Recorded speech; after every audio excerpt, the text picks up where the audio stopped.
everybody. Come on in, come on in. We are so excited to welcome you back to another episode of the Let's Talk podcast with Maggie and Lucy. I'm Maggie the substitute teacher. You may know me for my cooking channel. I cook with substitute ingredients. I, with Lucy, have founded the Finishing School for the Modern Woman, where we teach ladies of all ages about femininity, elegance, and etiquette. But what we like to do is a couple times a week come into the virtual world with you all. And we believe the older women should teach the young. And we usually are reacting to relationship content here, but we have a very special treat for you all. Coach Canion and his team reached out, and we're going to talk about relationships. He does have a little bio that I want to read, but Lucy, please introduce yourself and let us know what you're looking forward to tonight. Hi, Maggie. Hi, Coach. He's in the back. And hi, people in the comments. I'm Lucy. You know me by a small channel that focuses in content about femininity, elegance, and things that impact women over a certain age. But tonight is so very special that I'm going to go ahead and give it back to you, Maggie, so you can tell us who we are going to be joined by. All right. So without further ado, I'd love to introduce you all to Coach Canion. We are delighted to host our first. Y'all, we've never done this before. This is our first time having a guest. And usually we are the older women talking to the younger women, but we have a man with us today. I am so excited. He knows all about healthy relationships. So come on in, join the conversation, and bring your questions. So Coach Canion is a husband. He is a father. He's a relationship coach, a communications expert, and a current personality on MTV's Caught in the Act, Unfaithful with Tammi Roman. With a career dedicated to helping people communicate better and build healthier relationships, Ken is a dynamic and insightful leader who will bring a valuable perspective to all couples. So without any further ado, y'all can find him on Coach Canion. He is streaming live to his channels. Please help me welcome Coach Ken. Come on in. Come on in. Hi, Coach. Yes. How y'all doing? Lucy and Maggie, thank y'all for having me. Like, listen, being the first matters. That's like a big deal. You know what I'm saying? So I just want to say thank you for having me. My team reached out to people. So we reached out to a lot of different people, but there were people that I handpicked that I said, reach out to them. And after I saw your viral video, your spirit just was like amazing. So it's like, yes, let's reach out to Maggie. And Lucy, I love you too. I've looked at both of you guys, a lot of your videos now. So thank you so much for having me. Oh my goodness. That was actually my first question, because I'm thinking little old us in our corner of the internet, but we are so grateful. We see your community is here, and I'm just really excited. So I do have some questions prepared, but like you said, we're just going to have a chat. We love bringing you all into the conversation, so you can watch on YouTube, on my channel, Lucy's channel, or Coach Ken's channel, and we'll bring up your comments. So if you would please, I did read a little introduction, but for those who may not know you, could you please tell us a little bit about yourself and what qualifies you to speak on this subject? So, it's funny when people ask me, like, they ask me, do you have a degree? And I have a degree, but not in relationships. I was a coach before I got in relationships, but, going back a little bit without giving you the whole, I'll give you a little bits and pieces throughout the night. But what I always tell people, they say, what qualifies you? What you got certifications, you got degrees and all of that. I said, yes, I have all of that. But let me tell you what qualifies me. The results. I've saved 298 marriages. So not only have I saved 298 marriages, I put together thousands of couples. It was like 1,300 and some change when I stopped counting. But what makes And I often tell people this.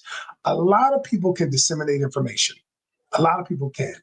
But the truth of the matter is, can you take what you know, what you do, and transform people's lives? And if you can do that, that's what qualifies you. And so for me, that's what I always tell people. That's what qualifies me. And so thank you for asking that question. But at the end of the day, I'm here. The other things that I've done really don't matter, but I'll give you just a little background. I've been coaching people for the last 14 years, and I'm on a hit TV show called it's called Unfaithful, caught in the act. Comes on MTV, and as I think I've written 8 books, sold over 500,000 books. At the end of the day, more than anything else, I just like helping people. I get up every morning and tell God thank you because I get to do this work, do the work that I do, and I like to think I'm pretty damn good at it. Well, I am impressed already. And you know what? I agree with you. Lucy and I believe that the older women should teach the young. And we are, wives, former wives, mothers, and yes, like you said, we can have all of the papers on the wall, but if you haven't done it and if you don't have a heart for helping people, that's what we teach the ladies, because we have found that especially modern women now don't have some of the skills that we had growing up. And so now relationships are just kind of all over the place. What would you say, Lucy, either about what we do or what you know about coaching so far? The credentials are amazing. However, your personality and the way that you want to help people, I think, is the most important part to be able to get the results that you've gotten. Because you can have the credentials, but if there are no results, then, people are not going to see that your work is being applied to get to that point. Sure. Yeah. Absolutely. Okay, so I'm going to move on to my next question. You kind of answered it, but I wanted to know what led you to our content and what were your first impressions. So I've studied a little bit about your work. If you would share what you know or what you've seen about me and Lucy. And you know what? I'll ask, is there anything that we can be doing better from your perspective? Better? No, just do more of what you're doing. So, here's the thing.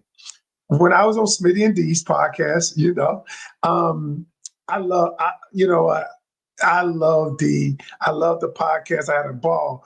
And so I would watch their podcast. All the time. And then I saw you on there one day. But let me tell you what drew me to you. What drew me to you was not the information. It was the spirit by which you disseminated the information. You see, a lot of times we can say all kinds of things. We can get stuff out, and people will regurgitate stuff all the times. But you know what? But what I listen for is the energy behind what's being said. And your energy was so warm.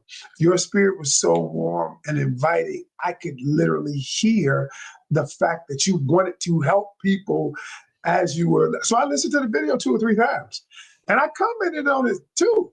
So I was like, now, who is this Maggie, the substitute teacher? Who is this? And then that made me want to look at your other stuff. So that's how.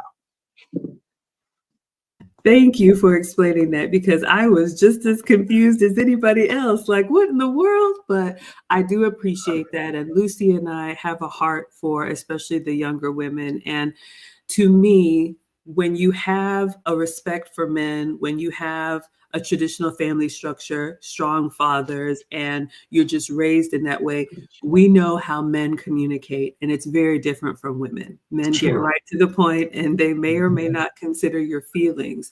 But if you're not used to that, a lot of times modern women will shut down or get emotional or go on the attack when the message really could be helpful. And I've heard this a lot.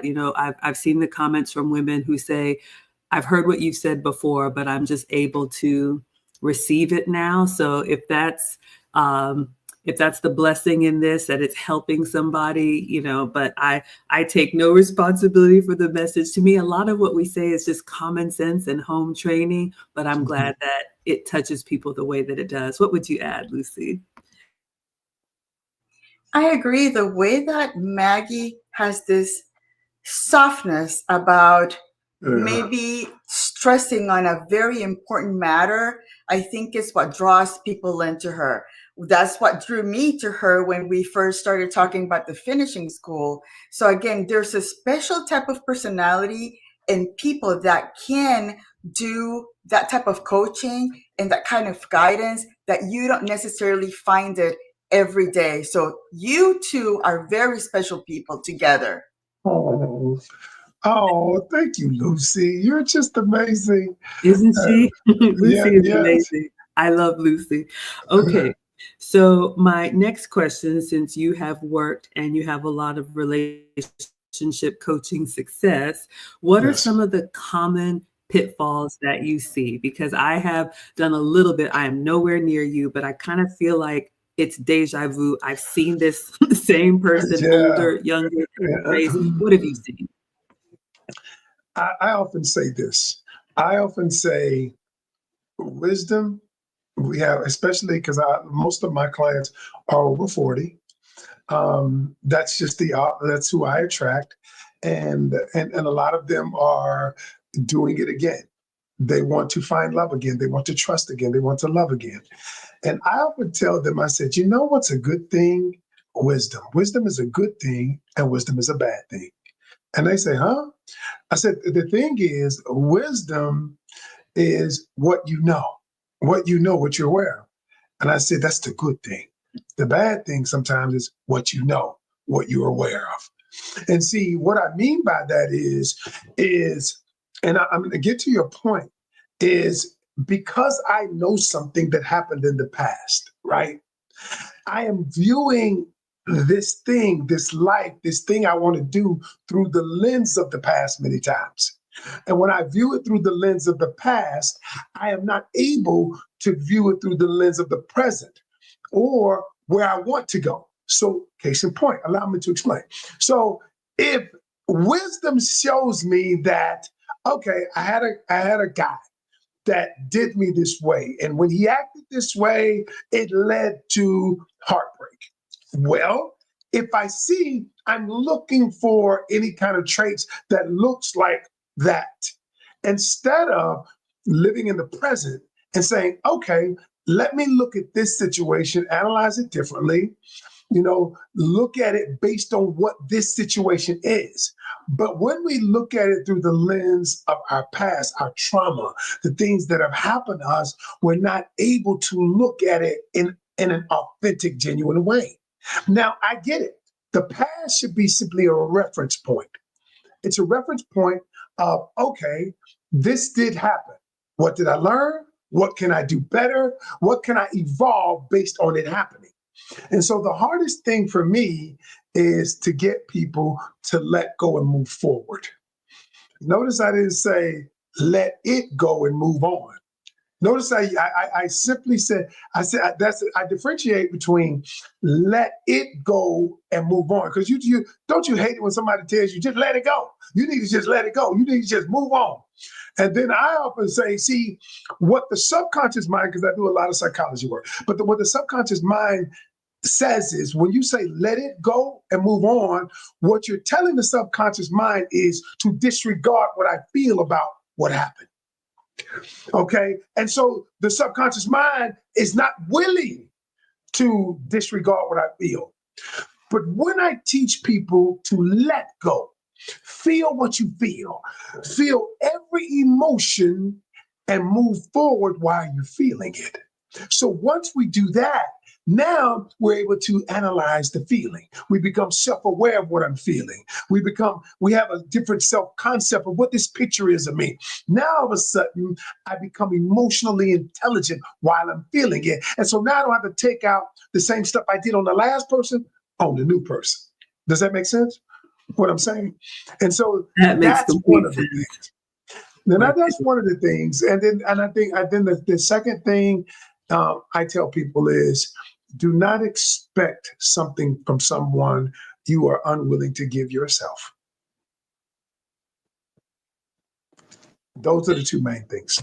Okay, Lucy, I'm going to let you respond to that. What do you think, or what do you see, Lucy, as some of the biggest pitfalls, or can you concur with what Coach Ken is saying? I have a question. Do you think that women and men look at past relationships differently?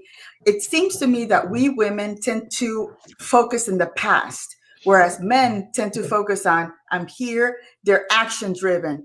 Do you see a difference in all the coaching that you've done, that there's a difference on how we see those past relationships? Okay, so that's a very good question, but let me explain it to you. Men and women both look at the past. It's just women say it, men don't. So what men do is they look at you and then they make a reference point. Okay, they juxtapose you with the past, but they ain't gonna never say it.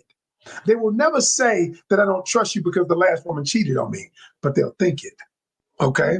Now the woman, she will say it. She will say to her friends, to whoever, here's what I'm thinking. See, because here's the thing. In our subconscious programming, we think of there are two parts of your brain. You have your conscious mind and you have your subconscious mind. Your conscious mind are the thoughts, think of it like all of the thoughts you are aware of. Like I'm aware that I'm talking to Lucy and Maggie. I'm aware that we're on a podcast, that we're discussing relationships. Well, that's my conscious mind, okay? Well, that operates, the conscious mind is responsible for about 10% of your reality. We think that we consciously are operating from our conscious thoughts, but that's not true. We operate from our subconscious mind. Think of our subconscious mind like a computer that houses all your beliefs, your thoughts, your emotions, your past traumas. Think of it like a computer inside that has a filing system of everything you've been through. And then that's why when you ask, and if you don't believe me, I want to share what's up. You ever been somewhere? You ever been driving somewhere, right? And you had a whole bunch of stuff on your conscious mind, but you don't know how you got where you were going. You just knew, turn right here, turn left here. And you pulled in the parking lot of the shopping center or wherever you were going. It's because your subconscious mind took over. And that's the way your brain operates. So why is that important? That is important to understand that we are all driven by the subconscious programming, men and women. It's just that because we communicate differently, men don't say it. They don't say it, but they are still driven by what they see, what they experience, all of those things, the program that's in your subconscious mind. That is why the hardest thing for me is reprogramming somebody's mind, reprogramming, or what we call in psychology, reconditioning their mind. And so I hope that answers your question, Lucy. Oh my goodness, so amazing. Thank you so much, Uncle Stu, for the $2. He says, just stopping through and salute. Thank you so much. That's We cool. appreciate you, Uncle Stu. All right, so I'm going to continue on. My next question for you, Coach Ken. Thank you for answering. Because Lucy and I believe the older women teach the younger women, I always say, I don't feel like I have a place to talk to men. I've never had the man experience. I have a father, I have an ex-husband, I'm in a relationship, I'm a mom of 2 boys, a brother, all of that. So a lot of men in my family. But I wanted to ask you, what can women learn from men and what can men learn from women? You see, this is why I don't look at questions, because I want to be in the moment and understanding something. What's visceral to me and what I've experienced. And so here's what I will say. I will say, number one, what men can learn from women. What they can learn from women is not being afraid to tap into their feminine energy. Okay, not being afraid to tap into their vulnerability. You see, here's the thing. Men and women have both masculine and feminine energy. Okay, but we live in a masculine grid. And men are taught, you know what? masculinity, masculinity, masculinity. But every human being has a balance to them.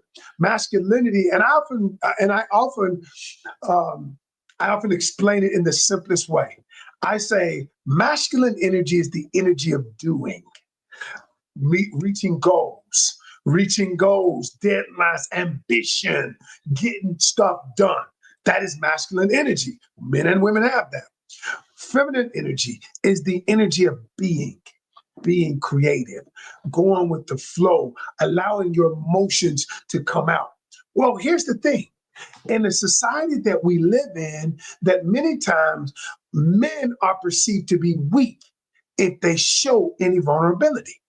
Because think about a kid. Think about a young boy growing up, especially of color. All right. What do you tell the young boy if he says he starts crying, he gets hurt? What we tell him is suck it up. Get up, quit your crying. Yep. Quit crying. And so what the young boy doesn't know how to is express themselves. They look at expression as weak.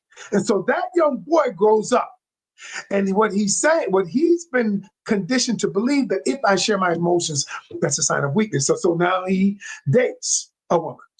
Okay, he dates a woman who has been taught to be in her vulnerability, being her feminine energy, and she thinks that he's emotionally unavailable, right?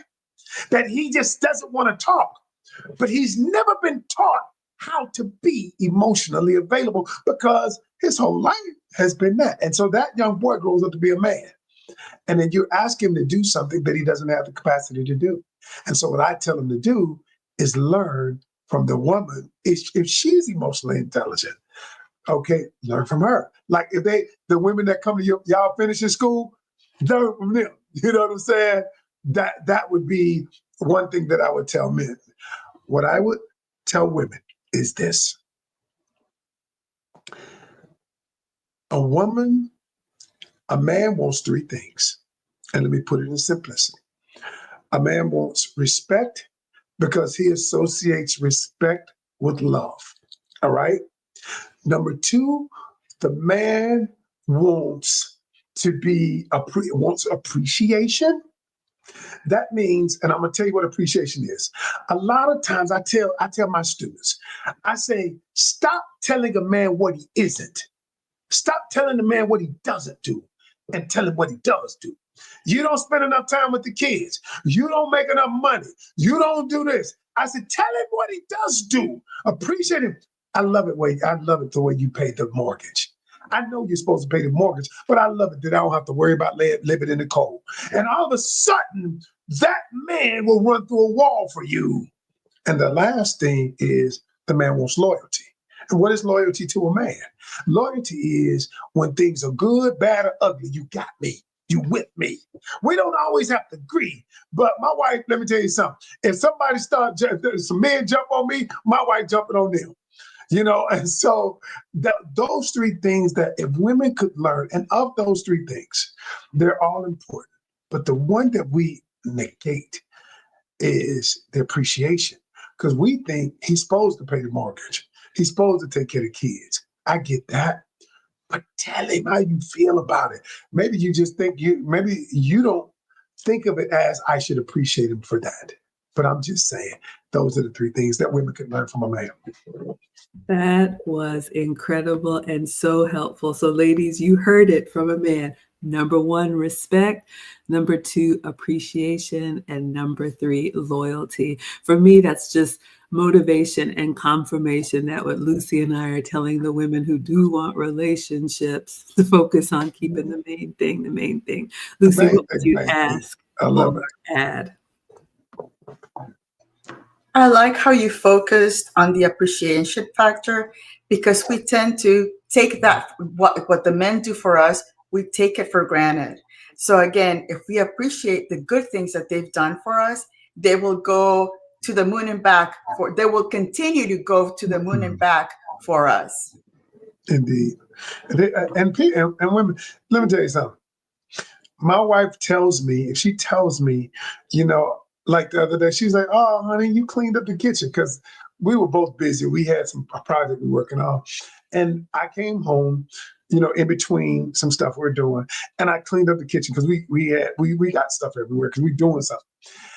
And she was like, I so appreciate you because you were tired just like me.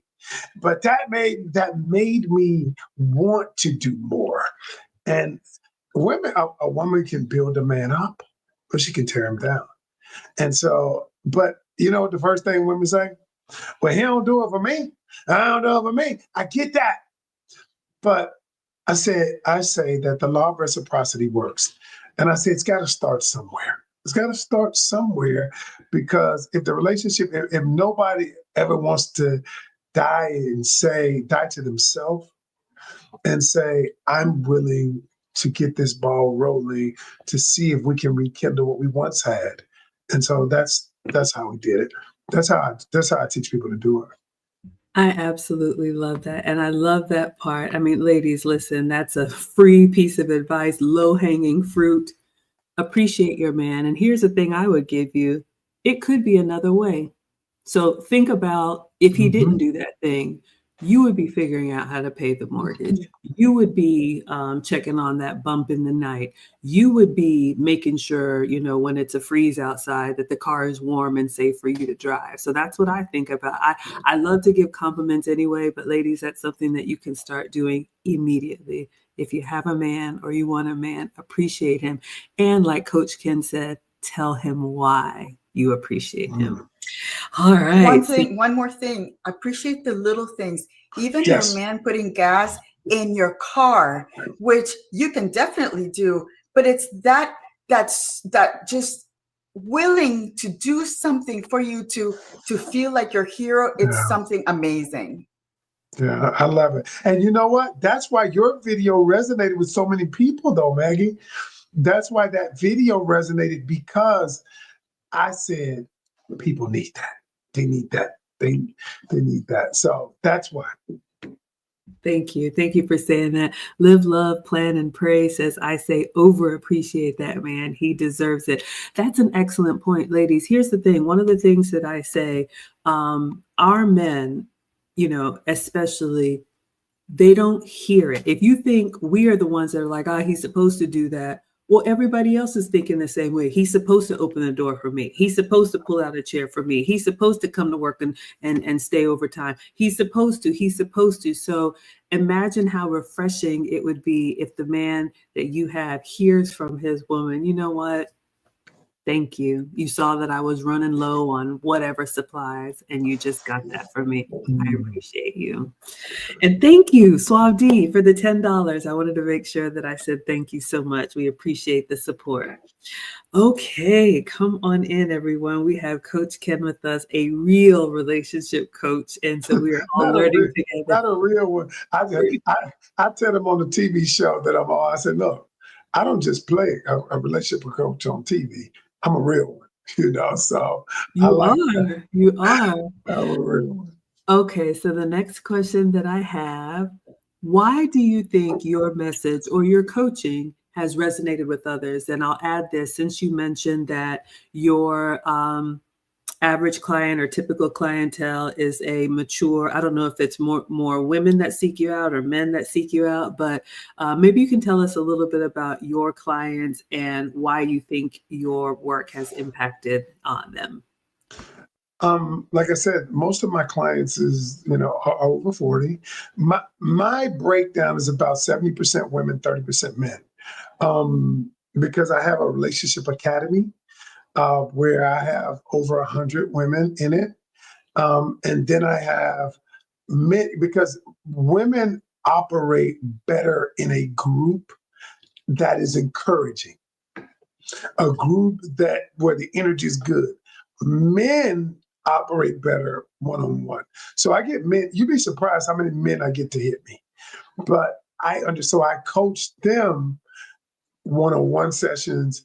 It may be 2 at the most, but that's the difference. So yeah, it's about 70-30.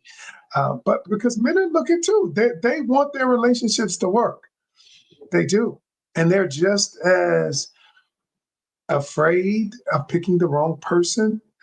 They are, and if you think about it, there are people out there who benefit from dissension between men and women. There are, influencers who got tons of views because this bickering, they get paid from it. I'm not that person. I always tell people I'm not an influencer. I am a transformation specialist. I don't care if one person is on my life. That one person is the one that needed me. So I'm not in it for the clicks. I absolutely love that. And something that you said that I want to respond to, and then we'll continue on. And I do see a question in the chat, so maybe we'll take a look at that. You talked about how we women learn better in groups, and that just struck me. Everything from young boys in school, why young girls do great in school, and then just the way that we are communal, the way that we get together, get women together. Here comes the hen session, and we're just, clucking and talking. And, my heart, I have such a heart for men because I think a lot of men are misunderstood. And just what you said about men take to your coaching more one-on-one, or, maybe at max groups of 2. Hopefully the ladies that are hearing that, if you have a man who seems withdrawn or wants to go think or wants to do something away from all of that, you don't think there's something wrong with him, because men are just different, and that's how they can kind of clear their head and really think. So that really touched me. What would you add or ask, Lucy? Yeah, and it's beautiful to hear Coach saying that we women work better in groups, because if you think about it, biology, even when we were cave men and women, the men went to hunt, and the women, we stayed together to just, take care of the kids, just, prepare things for when they got back to our caves and got back with the meat and whatever they had hunted, out there. So again, that is a beautiful perspective that you gave, which goes back into, how we are, in our DNA. Absolutely. You all have heard me say it 100 times. We are not the same. We are not equal. We are equally valued, but I do believe we're very different. So I see you all's questions coming in. I'll highlight them. And then when we get done, if there's time, I'm absolutely happy to bring you all into the conversation. Okay. So the next question I have for you, we're about halfway done, is, are relationships more the same or different from our time? So I'll be 50 this year. We're mature, and things just seem, I saw a comment here from Live, Love, Plan, and Pray, that things are much more complicated now. What have you seen as maybe the biggest thing, or some of the biggest things, or the differences that you see? So allow me to dispel this myth. Relationships aren't different because human behavior isn't different. Wait a minute, let me finish. Cheating has been since the beginning of time. Dipping and slipping since the beginning of time. People not communicating since the beginning of time. The difference is now is we communicate faster than ever before. So you throw in social media, you throw in the internet, okay? Now people are exposed quicker. The only difference is, and this is the part I need to understand. Now, one part of it is different, is that because we live in a microwave society, we want it to happen quickly. That part is different. And the other part is this: we have more choices. We have more options. Just like I don't like going to the Cheesecake Factory. You know why? I like Cheesecake Factory, but every time I go, I get a little anxiety. Too much. That menu is huge. The menu is too big, right? Too many options. All right. So what happens now? This is an analogy, but think about the dating round. Okay. What do we do now? We swipe left. Keep it moving. I see one thing I don't like. One thing. That's a red flag. Swipe left. And so what happens is when we go out, this is the primary difference. When we go out, because if there is something we don't like, we never, because most of us don't know how to communicate. 98% of people are not effective communicators. Okay, that's just the truth. What it is, and then we see something. Oh, we label every damn thing we see as a red flag. Everything ain't a red flag, y'all. Oh, that's a red flag. Oh, they turned left when they should have turned right. That's a red flag, right? And so what happens is because we have so many options, right? We have so many options, and we live in a world that we communicate faster than ever. So what that does is that creates an expectation in people, and it's good to have expectation. Here's the problem, and it's all boiling down to this one thing I'm about to tell you. Here's the problem: the number one reason relationships fail, number one, it is not infidelity, it's not money. It is because of uncommunicated expectation and needs. Watch this. So you have an expectation of somebody. Open my door. We're dating. To open your door. Now you won't communicate it to me, but you got it in your head that you want me to open your door. And if I don't open your door, what you say is that's a red flag. He should have been raised. He's not my type of guy. But I never said the things that I desire in a relationship because I don't want to talk, because I want to absolve myself of the responsibility of communicating. And so I don't tell you, so I just write you off. Now think about it. I have a need in a relationship. I'm in a relationship, I have a need. And what do? What we do is we have the need, but the other person doesn't meet your need because you never told them. Then you punish them emotionally because they've never met the need, but you absolve yourself because you never told them. That's how it works. Oh my goodness. I just got chills. That uncommunicated expectations. And to me, that's and needs. Oh, uncommunicated expectations and needs. And I love that you said we have a responsibility to communicate. I saw someone, Shantia made a comment about accountability, but did you give a statistic that 98% of people are poor communicators or something like that? That's my statistic. Okay. I say 98%, and I say 98% of people are poor communicators, but it's over 90%. Now they have studies. I was going to say it's probably very high. It is high, and I have a litmus test. Want me to get? Okay, Lucy, here's the litmus test. All right. And I often ask people, are you a good communicator? And they say, yeah, coach, I'm a great communicator. And I ask these two questions. I said, have you ever wanted to say something to someone, but you didn't say it because you either didn't know how to say it, okay, you didn't know how to say it, or you didn't know how they were going to react, so you didn't say it, how they were going to take it. And most people say, yeah. I said, well, you're a poor communicator then. Then they're like, because think of it. Think of this, lack of communication always leads to miscommunication.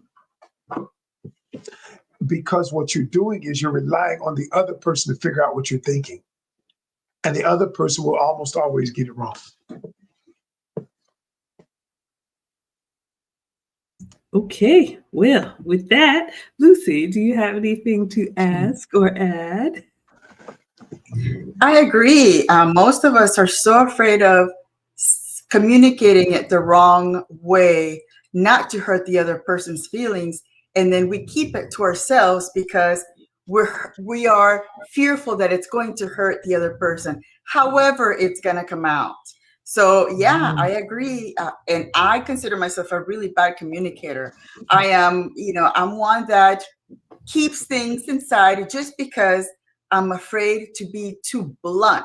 And that's why I appreciate you, Coach Ken and Maggie, that have a very soft way of saying things where my dad is an engineer. Engineers are very straightforward. They say things the way they are. And I learned it from him. So I get offended. Nothing really offends me, but I am afraid of offending someone by saying it too bluntly. I Okay. can understand that, and I think my flaw sometimes is over communicating. I'm your favorite extrovert. I get very excited, and sometimes I'm reliving the story and the details. And I think I've gotten a lot better. My man has given me feedback about my communication skills, but it is something that I'm mindful of and have to work on because I can be a little bit of a lot. But I love what you said about we have a responsibility. So I think you can say everything, you can say anything. I do believe in timing and tone, especially when women are speaking to men. But Sure. thank you Sure. for saying Sure. that. Sure. Okay, my next And by the question. way, that's what I Yes, sir. teach them how to say it. I teach women how to say it. Yeah, I mean, in my communications training, I teach you how to say it.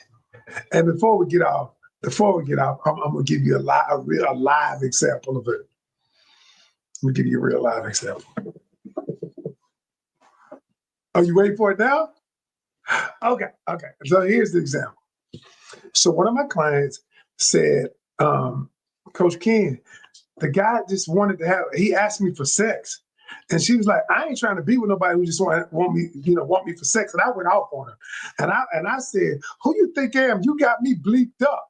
But I ain't giving you no sex. I don't know you. And I said, well, what happened after that? And she said, well, he stopped calling. And I said, well, why do you think he stopped calling? She said, I think he stopped calling because I wouldn't give him any sex. I said, that's not why he stopped calling. He stopped calling because your communication style was so aggressive that he said, there's no way in hell I'm doing this. And he said, well, how would you say it, Coach Ken? I said, okay, I'm glad you asked. And so this is what I began to teach her. I said, watch this. I said, say, what if you said this? You know what? I appreciate you wanting a physical relationship with me. I do. And I will say this, if our relationship ever grows to that level, I would more than happy be willing to give you that part of me. But you know what's important to me is focusing on our mental and emotional connection. That's the thing that's important to me. And when we get to the physical, we will have gone through the emotional and mental connection. Then I will know that we're in alignment with each other. I told her, I said, both of us said the same thing. You're not getting none. You ain't getting none. But the way that I said it versus the way that you said it, the perception of the receiver is different. That was so good, ladies. I hope you took notes or rewind back and watch that. That was a master class in communication, which it's so true. Live, love, plan, and pray says it isn't just what you say, it is how you communicate it. Mhm. And she says it took her something years to understand. And ladies, I'm always giving you homework assignments to ask yourself if you've gotten, ghosted, or if someone stopped calling after you went off and told somebody about themselves. Ask yourself, could you have had just as an effective message if you had just said it in a way that was easy to be received? And the way that Coach Ken demonstrated, like it gives the man like a goal or a challenge or a target or something to work for, that it's a no for now, but we may get there. So I love that. What would you add or ask, Lucy?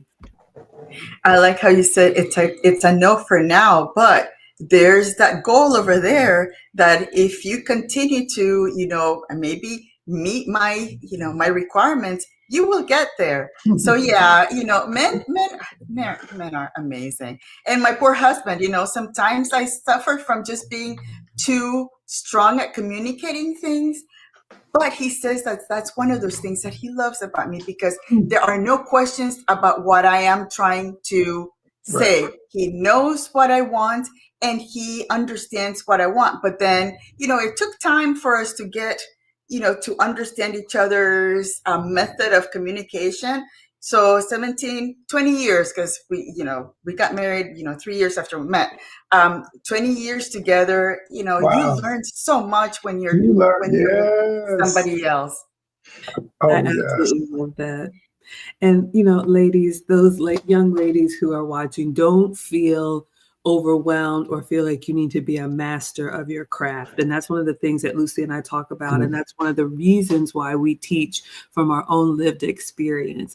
Relationships are a skill. Communication is a skill. All of these social graces that we teach in our courses is a skill, which means you can work on it. You can get better. You need to be mindful of it. But if you're not really good at communicating, it is something you can get better at. So thank you, Coach Ken. My Okay. pleasure. Next question I have. Ooh. What is the quiet part that men and women want to say, but they don't say? The quiet part. The Okay. quiet part aloud. So if you've talked to and Yes. helped so many couples, if men could really just say what they wanted to say and not have that outburst like what you just explained, and if women were honest enough to just speak what we really want, in your experience, what would that quiet part aloud be? Okay. I would say, let me think back to all our coach. Okay, I can say one of the things that women, because you know who I coach, one of the things that women want to say aloud is they're not pleased sexually. You'd be surprised that in the age group that I'm coaching, men may not be what they used to be, and they don't know how to broach that particular topic in a way that they feel will hurt him, but they want to get their needs met. And so I would say that that's the one thing that women want to say aloud, but they don't know how, and they're like, so they don't say it, so they may suffer in silence, or they may do whatever else they need to do to fulfill that. Okay. I think the things that men want to say is they don't get enough appreciation, but they don't want to say it because they don't want to sound weak or whatever. But they don't get enough appreciation for not for what they do. Listen to me carefully, but who they are. See, I say start with what you do. Okay. But then you transition into who he is as a father. I love the way you take the boys out to play baseball, but who I am is a father. I love you being the father who these boys can look up to. See, those are two different things. But first, appreciate them for what they do. But then let's elevate it to who they are. I absolutely love that. And yes, ladies, that complimenting, it's not beneath you. You know how you feel when someone notices the little things that you do and takes the time to just say thank you. Imagine how, your man who is working so hard, your husband who is sacrificing for the family, doing it without complaining, working until his back breaks. I admire you. I respect you. I'm so proud of you. I'm grateful for you. Those words go such a long way. Anything you would ask or add, Lucy? Well, I don't know. It might be a little bit controversial. Say it, say it, And say it. it's about the women saying that the quiet part out loud, which is they're not pleased due the intimacy experience that they're having with the men. Mm-hmm. Do you think that has to do with how many experiences they've had throughout their lifetime that it gets them to a point where it's like they've tried everything, so nothing will fulfill them? I'm just wondering. I imagine that's a small percentage. But more importantly, the women that I'm with, they want to be with one man. I think it has something to do with maybe his capacity, that he is not able to, to do physical wise what he used to do, that kind of thing.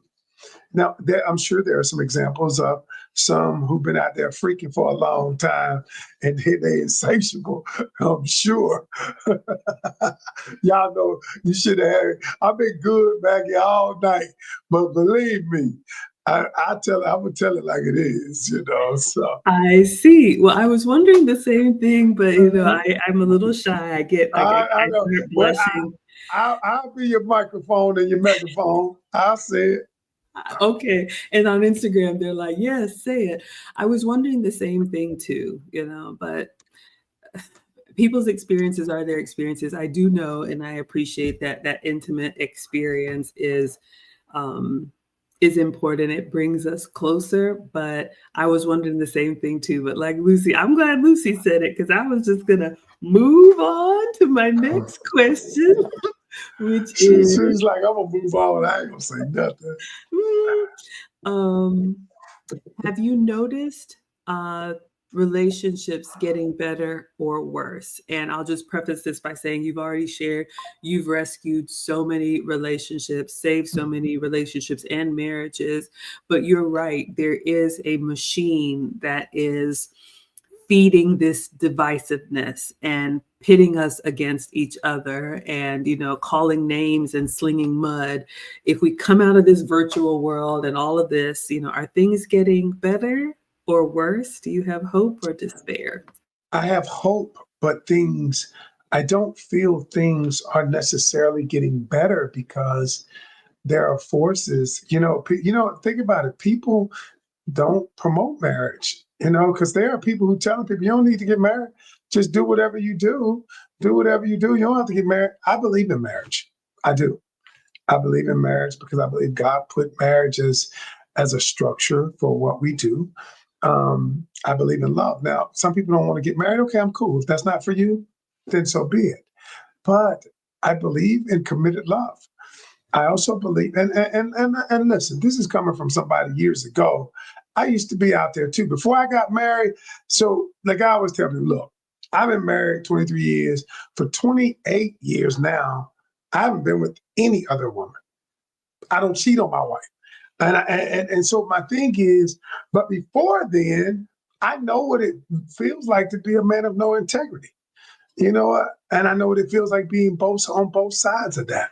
And so we live in a grid where people, they say they want love. People want the ideology of love.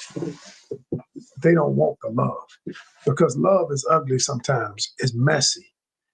It hurts. Sometimes love it's not pretty.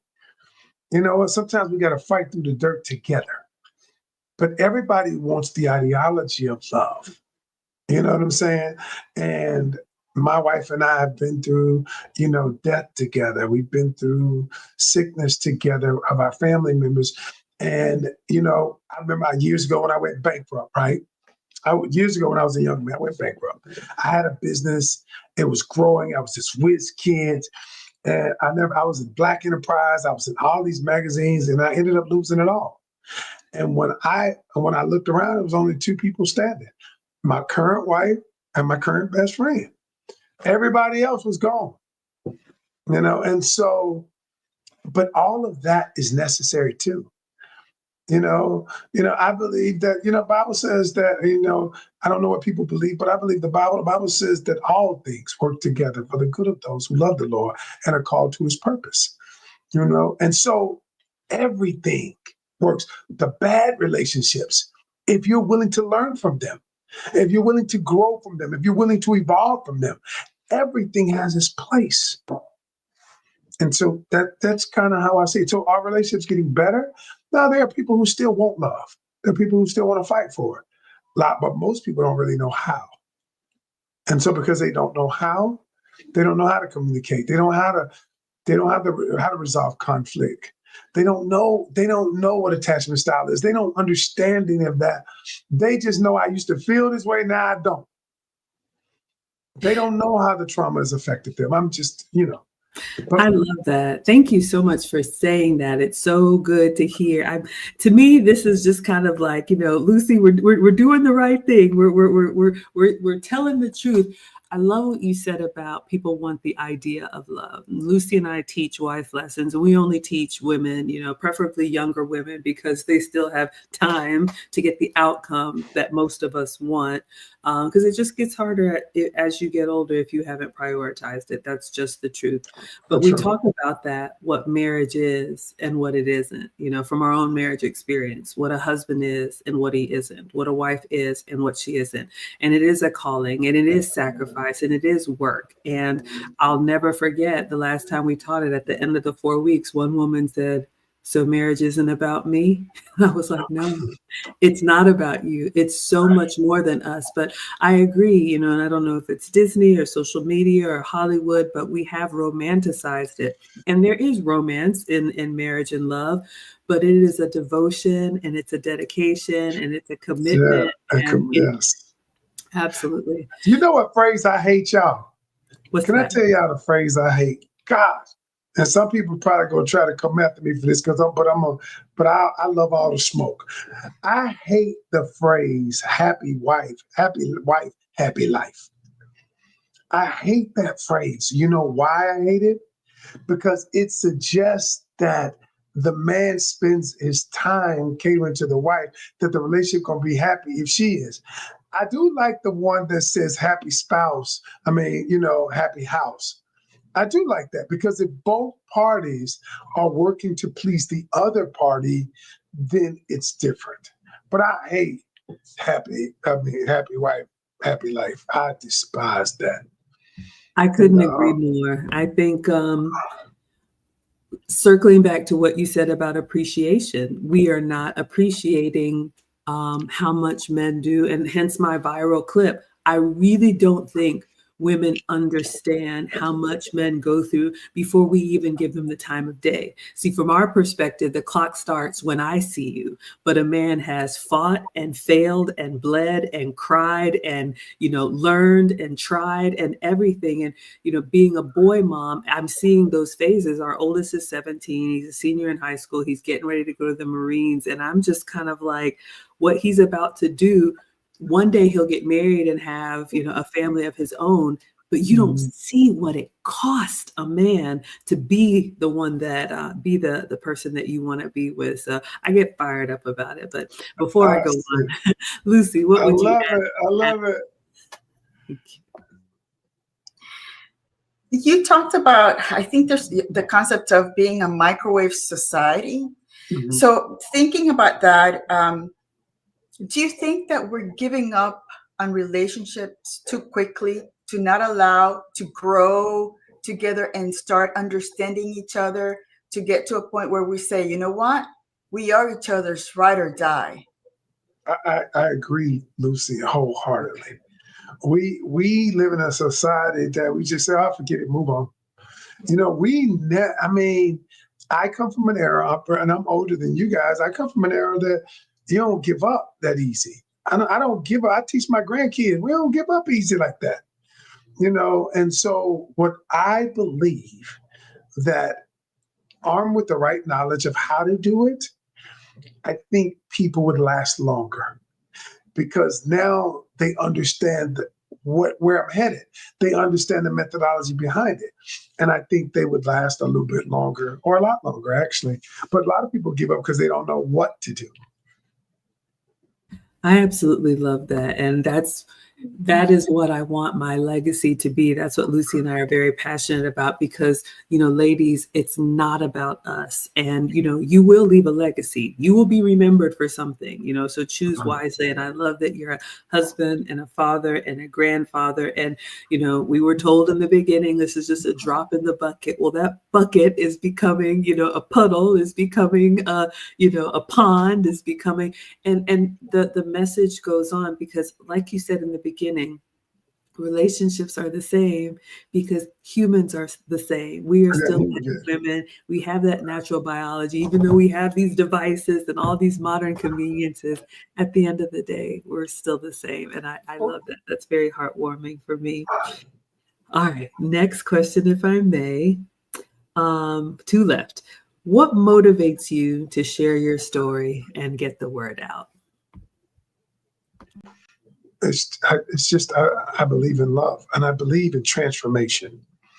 You know, I often, every morning I wake up, today I was praying and I was thanking God for I get to do this work.